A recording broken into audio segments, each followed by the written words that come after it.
Gaara underwent one of the greatest transformations in anime history, and you can too.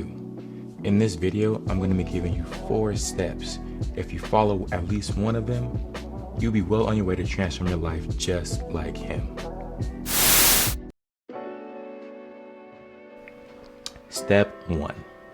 Stop building your identity around what hurt you. Gaara and Naruto faced some of the purest forms of rejection. He was made the Jinchuriki of Shukaku before he could ever understand what that meant himself. And because of this, he is feared by his whole village without even knowing why. His father Rasa saw him as a weapon for the village before he saw him as a son. And as a toddler, Gaara is seen as a dangerous menace to society. He was told his mother had cursed him with her dying breath. Gaara felt great pain from this, but it was deepened when his uncle Yashamaru, one of the only people Gaara trusted at the time, tried to kill him. Yashamaru tells Gaara that he was never loved, and it shatters Gaara's understanding of love completely. His wound became his identity, and he develops a true hatred for any and everyone because of the pain and betrayal he had to endure. Gaara carves the kanji for love on his forehead, but for a twisted reason: to love only himself because he is all that he has. Fast forward to the Chunin exams, and Gaara is cold, detached, and dangerous. He kills without remorse and sees life through a lens of pure pain and hatred. This is what happens when pain becomes your identity. Again, the first step to turning your life around is stop building your identity around what hurt you. Some people get abandoned and start feeling unlovable. Some get rejected and want to inflict pain on everyone else. This is the trap. Pain may explain your behavior, but it does not need to become who you are. A great reflection question to become aware of this is, what pain have I turned into my personality? It could be rejection, loneliness, betrayal, anger, or even feeling unwanted. Become aware of it, put a name to it, then say, this happened to me, but this is not who I am. The second step is to stop self-isolation because it is not strength. In the Chunin exams, Gaara is truly powerful. He becomes feared after running through so many people with sheer malice. He is strong, but underneath that power is the wound of feeling lonely. At the end of his victory with Rock Lee, Gaara is left completely confused as Might Guy comes to protect his student. Gaara doesn't understand why someone would put so much into someone, especially someone who was defeated. This showed that Gaara truly felt as if he did not have someone who would do the same for him. Then enters Naruto. Someone who understands Gaara in a way others can't because he is also a Jinchuriki himself. Naruto felt the same pains as Gaara, and when he fights and defeats Gaara, he shows him that he is not alone. But through isolation, Gaara would have never known there was another person just like him. Isolation has become a big thing in modern times, and it is used as a defense mechanism against pain. But just like Gaara, we all need a Naruto. The only way we can find that Naruto is if we open up to someone we trust, because no one is a mind reader. The only way people can relate to you is if they know what you're going through, and it takes vulnerability to let someone in.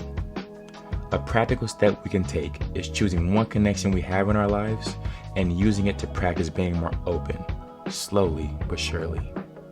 There is no need to fully trauma dump on someone, but we can start by being a little more honest with the people around us. The next step is to stop letting your past disqualify your future. Gaara starts off in the show as someone who is feared. He then becomes Kazekage, the leader of his village, after having someone like Naruto be there for him.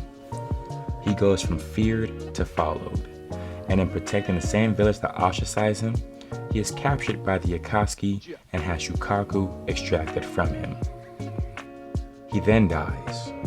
He dies protecting those he cared for, and then someone does the same thing for him, Granny Chiyo. She sacrifices her life so that Gaara can have another one. This is important symbolically because it gives Gaara a second chance. The beauty of this moment is when Gaara wakes up. He is surprised by people who care about him. It is now the complete opposite of how he started. From the child nobody wanted near, to the leader everyone risked their life for. Redemption. Gaara proves your story can change. He had a truly dark past, but the key is that his identity shifted. He did not let his past hurt stop him from becoming Kazekage. A lot of us have messed up in the past, but we can accept the past for what it is and create a new narrative for our own lives. So what can we do? We have to free ourselves from the shackles weighing us down from the past and give ourselves a new identity. We are not perfect and never will be, so we need to move as if that is true. And one day, we can reach something like Kazekage in our own lives.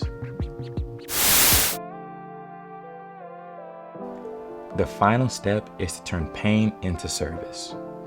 Gaara fights for others because he wants to atone for his past, and he also wants to be to others what he never had.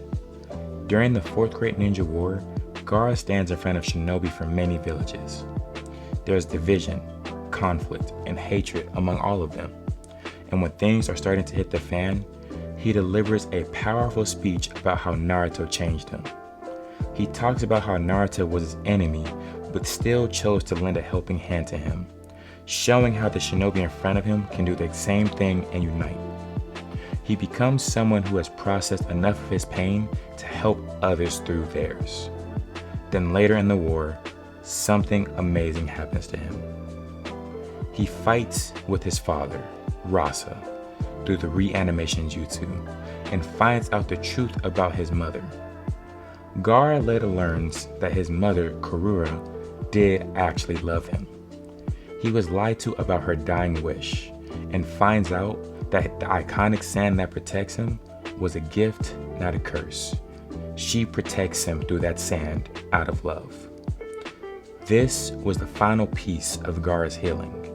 He grieved his pain in front of his father and moved forward.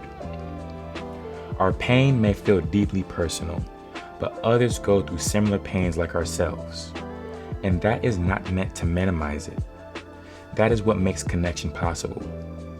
Other people go through very similar things in different forms, and that is the beauty of life. We can relate to others because we are all struggling with things. We can use our pain to help others who are not as far along in their healing journeys. There is someone out there who needs your story to push past something. Gaara could have used his pain to punish, but he didn't. He transformed it into purpose and gave himself a reason to live. And you can too.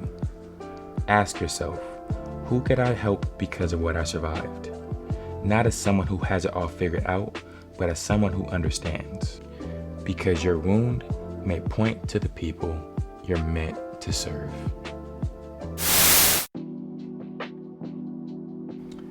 So, what do you think? Can these steps help you transform like Gaara did? I love Gaara's story because he proves our worst season is not the ending for us. What was meant to destroy us can become our biggest weapon. But if Gaara's story proves anything, it is that the version of you created by pain does not have to be the version that finishes your life. Your story isn't over.